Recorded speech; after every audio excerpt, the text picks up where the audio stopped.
બાલવાટિકામાં આજે આપણે સર્જનાત્મક પ્રવૃત્તિમાં બધાએ અલગ અલગ બનાવ્યું છે. તમે શું બનાવ્યું? માછલી. Very good. નાવડી. ઘર બનાવ્યું. Very good. વિમાન. Very good. ઓહ, તમે તો ઘર જ બનાવી દીધું કે?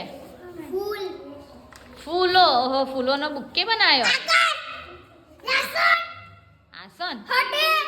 ઓહો, માછલી. રંગપૂર્ણી. નિશાળ દોરી છે. Very good. ઓહો, જક્કર. સરસ. શું બનાવ્યું? નજીક આવો બેટા.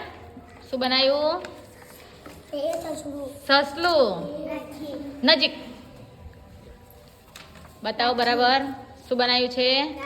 રાખડી. આકારો. ચોરસ, ત્રિકોણ, લંબચોરસ. કૂતરું. Very good. બધાએ સરસ બનાવ્યા છે.